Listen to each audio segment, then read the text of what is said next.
Time to dive in now to our mailbag. You guys know the drill. Be subscribed to get on it, and also use hashtag Cowboys or Super Chat if you want to make it as a part of the mailbag. All right, we'll dive into some of these Super Chats here. First up from DeLunatic. Will salary cap, I think he meant numbers, or maybe no, he means salary cap questions, uncertainty around the numbers, lower teams trading up. Maybe. I think it'll probably have a bigger impact in free agency, but you do bring up a good point that the higher up you go in the draft, the more expensive those draft picks are. Although if you're giving up other draft picks in your class, then does tend to even out a little bit. All right, Zeno's saying, who's the best free agent quarterback not named Prescott? Dalton? Winston? Maybe Ryan Fitzpatrick? Jacoby Brissett? Probably not. It's nowhere near the caliber of last year's free agency class. So maybe Trubisky is in there too, but yikes, you know. So it's Dak Prescott and then everybody else when it comes to the free agency options. All right, from Joshua Hemingway, why not trade for Deshaun Watson? I figured we'd get one of these today. Trading for Deshaun Watson makes sense if you do not have a young top 10 or so franchise quarterback. So teams like the Bills, you have someone that you know is already really great for you. You don't want to just change it for the sake of change, right? So as far as I'm concerned, Deshaun Watson and Dak Prescott, they're in the same tier. And if we're being honest in our evaluations, the difference in how these two are viewed around the NFL is because one of them won a national title at Clemson, and one went in the first round versus the fourth round. They've been very similar quarterbacks in the NFL. They're both great. So if I already have one of them, and given the Texans would also have to pay Dak Prescott, they'd probably ask for Dak plus something. And at that point, well, why am I doing that? And if you're just going to have Dak, pay him. It only makes sense to go get Watson if you're not going to pay Dak. But at the same time, just pay the guy you have, right? Like, it's simply time to get this done. If the Cowboys had paid Dak Prescott a year ago, this wouldn't even be a conversation, right? It wouldn't be whatsoever. Because they haven't paid Dak, I think it's at least worth mentioning and bringing up on the show like we did. But you have a top 10 quarterback. A quarterback, by the way, who, despite his own team not paying him, hasn't been out there leaking to the media he wants out. Like, a little bit of different leadership qualities and styles there, I guess, from that perspective. So pick a quarterback. Frankly, there's not a wrong answer. You have, and you know Dak Prescott works well in Dallas. I just roll with Dak. If I'm Houston, I'm just going to roll with Deshaun. Why change if you don't have to, right? So let me know what you guys think. Pick a quarterback for me, and I'll make this the pinned comment, by the way, too. DW for Deshaun Watson or DP for Dak Prescott. All right, Armando says, Thursdays are for the boys. Drink one on me. Bottoms up, Armando. DeLunatic says, ET and Manscaped drawers. Cheers, go Cowboys. Bottoms up. Earl Thomas, I will drink for all Earl Thomas Super Chats again. All right, time for Armando's real question.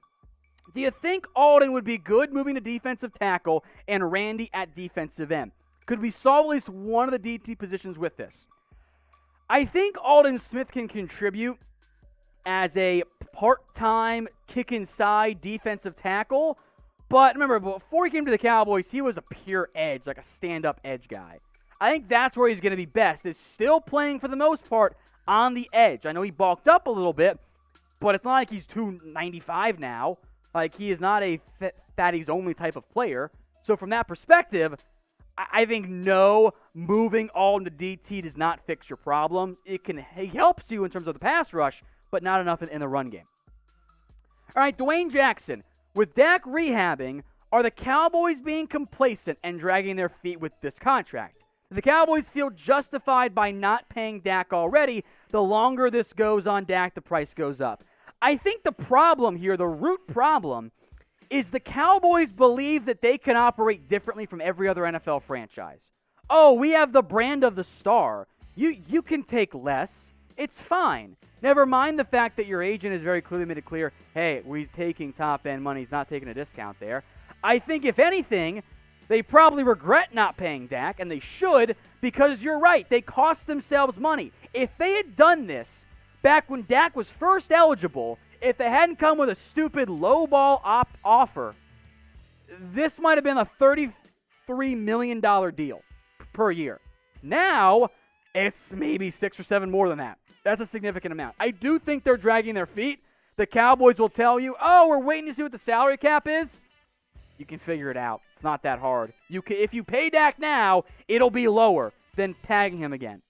It just blows my mind how badly they're handling this one. Now, you guys want more NFL videos, by the way, and I'm sure at some point we'll do a Dak Prescott Destinations video on our Chat Sports channel. Links below, youtube.com/chatsportstv. Here's what you get when you guys go subscribe. Daily NFL videos, normally multiple times a day. A ton of NFL draft coverage, including our live 2021 NFL draft. Cowboys top 10 pick. We'll talk plenty about them. Interactive live shows, much like this one as well. And you guys control other fan bases as well. Who doesn't love to do that? It's youtube.com/chatsportstv. From Fat Sushi Man, trade Michael Gallup and the 10th overall pick for Gallimore, the Patriots' first-round pick, and a late-round pick for Stephon Gilmore. I said Gallimore, didn't I? I said Gallimore. Sorry. Stephon Gilmore. I say no. Stephon Gilmore, I love him. Coming off a not as good year, coming off a quad injury, big red flag there, has 1 year left on his contract. I can offer, how about honestly, 3rd-round pick?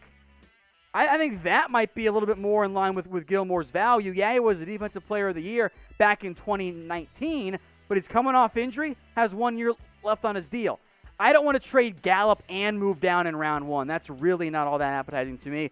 Frankly, I think you could try and move Gallup for a younger piece that might make some more sense for you. I'm open to the idea of moving Gallup if it gets me a good defensive player, but the mindset of, oh, we got to trade Gallup because money, well, then you got to pay Gilmore money you were not going to pay Byron Jones. So from the Cowboys' internal perspective, there's some red flags there.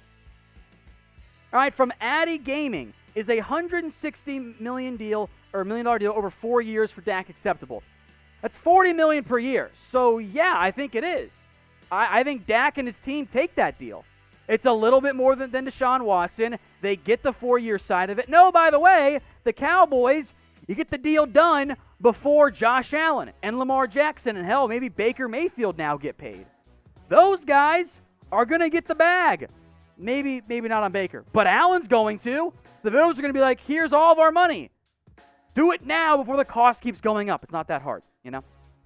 All right, from Andres, draft Sam Ehlinger in the 5th round as Dak's backup. Sure, it's fine. As long as we're not making Ehlinger the starter, I'm okay with it. So again, he's okay there. All right, from Duran, ironically, asking about a Wolf. I like that. What will Dallas do with Leighton Vander Esch? This is a good question, okay? Because Leighton Vander Esch had been banged up the past couple years, and it feels like, wait, already? You got to make a decision on his 5th-year team option. That decision is due not that long after the 2021 NFL Draft. Vander Esch's numbers, I know he missed time. That's not good. And he got the neck concerns, and much like Jalen after 2018, has not been the same guy. That is troubling. It is profoundly troubling. And the worst part about this is, or at least maybe the obvious part here, Vander Esch, his 5th-year option, about $13 million. That's a lot of money for a linebacker. You keeping Jalen too? You're going to be paying almost $30 million for 2 linebackers who weren't that great last year? The rules changed this year, by the way, for the CBA and for 5th-year options. They're fully guaranteed, and they're based on performance. Leighton Vander Esch was a Pro Bowl alternate. He got in. His contract is higher now. I'm not picking it up at $13 million. The answer's no. Like, imagine this. Hey, we're not going to pay Byron, but we'll pay 2 linebackers $13 million. I can't do it. Now, he might bounce back next year. I got to make this decision, though, based on what I know now. And right now, I don't have enough trust in him just to stay healthy. So from that perspective alone, I got to move on. But let me know what you guys think. Y for yes, pick it up, or N for no. From Zeno saying, why is everyone hating on Zeke? 2018 and 16 led the league in rushing. 2017, he was suspended. 2019, Dak balled out. 2020 had no O-line and historic bad defense. Because the production has dipped since 2016. And he's getting paid. If Zeke was still on his rookie deal, no one would care. But the second you sign a big contract, the expectations change drastically. Fair or not, that's the reality for Zeke Elliott. So he's making a lot of money to average about 4 yards per carry. It's not great. Now, speaking of Zeke, if you follow him or his mom on Twitter, they were kind of having a nice little fun back and forth about what he should do with his hair. Zeke's mom said cut it. Zeke said that she's just jealous because his curls are better. So what should Zeke do? Type K for keep it long or type C for cut it off. Let me know what you guys think in the comments section. Armando again with a super chat. I'm tired of this team not winning Tom. I completely understand where you're coming from. It's been a very long time since this team had success. I get it. Hopefully, it changes sometime soon. Corey Firm, can we please kick Tyron to the curb? Rather have a guy who lasts longer than a virgin on his honeymoon. First off, creative comment. I like it. If you're worried about Tyron Smith's medical, I get it as well. Also, this is the first time in his career he's missed more than 3 games. So I feel like at some level, we really overestimate just how much bad his previous injury history is. If you're worried about it now, I get it. But Tyron had his contract for 13 games a year, still really good. All right, Zachary Marquez. How many defensive tackles can we afford to sign in free agency if we pick up Simmons or Sherman? Well, one of those guys costs a lot more than the other. Justin Simmons is going to cost more than Richard Sherman. He's younger and better, so I mean, that kind of sums that up there. If you're paying Justin Simmons probably like $16 million per year, that's a lot of money to pay for a safety for the Cowboys, who have never invested that amount at the position before. In terms of how many defensive tackles, are you going volume or are you going quality? Like if you're trying to sign a Leonard Williams, the answer is maybe 1, if that, probably 0. If you're trying to sign a bunch of, bargain bin guys, a couple. In the end, it also depends on, do you cut Jalen Smith? Do you cut Tyron Smith? What other moves do you make in terms of free agency? It's all interconnected. You can sign guys if you want. Just depends on what moves you make overall, and we'll know more about that in the coming months. All right, from Juan, what will the Cowboys do with Andy Dalton? I mean, let him test the open market, see if he gets to go play somewhere he might be able to play a little bit more. But if he wants to come back on a similar deal, I'm in. He was a backup quarterback and a solid one. He's just never as good as Dak, despite what some in the media tried to tell you. All right, Fabian Beret, how many Super Bowls do you think we win in 10 years? Can I get 1? Can I actually just get 1? If you promise me 1 in the next 10 years, I'll take it. I will do whatever metaphorical deal you have to make there. It'll be about 32 years, so odds 1 in 32. Your changes every single season and over the lifetime there. If I can get 1 within 10 years, I will be happy about it. From Gallup Beast, can Dallas block other teams from interviewing Sean Lee if he decides to retire? No, they cannot, because they have no contractual rights over him. He retires, he can go be a coach anywhere. I'm pretty sure Sean Lee's first preference would be the Cowboys, so I wouldn't worry about losing Lee if you want to keep him, but that's the decision for the Cowboys and Dan Quinn and Mike McCarthy and blah, blah, blah to figure that one out. So, no, they cannot block him in the end.